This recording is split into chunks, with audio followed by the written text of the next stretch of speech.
साथ संगत जी, क्या मनुष्य अपनी अक्ल से मौत को भी हरा सकता है? आज मैं आपके साथ अफलातून की एक ऐसी हैरान कर देने वाली साखी साझा करने जा रहा हूं, जिसमें एक मनुष्य अपनी सियाणप के घमंड में आकर मौत को भी धोखा देने की कोशिश करता है। पर सवाल यह है, क्या वो सच में कामयाब हो पाया? ये साखी केवल एक कहानी नहीं, बल्कि मनुष्य के अहंकार, उसकी सीमित बुद्धि और कुदरत के अटल नियमों का आईना है। पुराने समय की बात है। सिकंदर बादशाह का वजीर अफलातून एक अत्यंत सियाणा, विद्वान और चतुर व्यक्ति था। उसकी बुद्धि के चर्चे दूर दूर तक फैले हुए थे। लोग कहते थे, ऐसा दिमाग सदियों में एक बार पैदा होता है। धीरे धीरे यही सियाणप उसके अंदर अहंकार बन गई। वो मन ही मन सोचता था, मैं अपनी अक्ल से हर चीज को मात दे सकता हूं, यहां तक कि मौत को भी। एक दिन उसे आभास हो गया, अब उसकी मृत्यु निकट है। लेकिन वो मरना नहीं चाहता था। वो अपने शरीर जैसे हूबहू पुतले बनाने में माहिर था। उसने एक अद्भुत और चालाक योजना बनाई। उसने अपने जैसे ही कई पुतले बना लिए, एक जैसे चेहरे, एक जैसा आकार, एक जैसे नैन नक्श। इतनी बारीकी से बनाए कि असली और नकली में फर्क करना लगभग नामुमकिन था।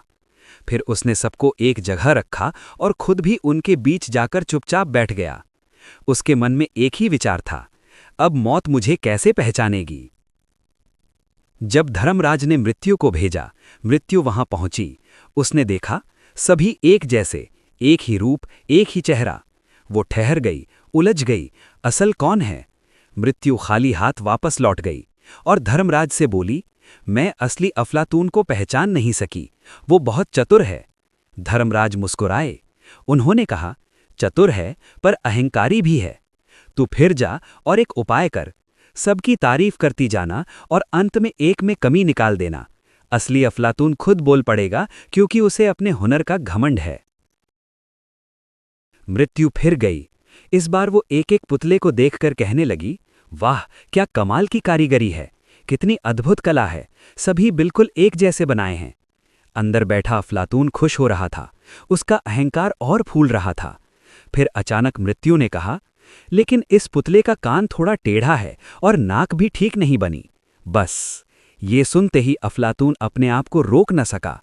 वो तुरंत उठकर गुस्से में बोला, तू कौन है मेरी बनाई में कमी निकालने वाला? यही वो पल था। मृत्यु ने तुरंत उसकी गर्दन पकड़ ली और कहा, मुझे तो बस तुझे ही पकड़ना था। एक क्षण में उसकी सारी सियाणप, उसका सारा घमंड सब खत्म हो गया। संदेश स्पष्ट है, चाहे मनुष्य के पास हजारों पुस्तकों का ज्ञान हो, लाखों तरह की बुद्धि हो, पर जब काल आता है, एक भी सियाणप साथ नहीं जाती। गुरु साहिब जपूजी साहिब में फरमाते हैं, सहस सियाणपा लख होई त इक न चले नाल।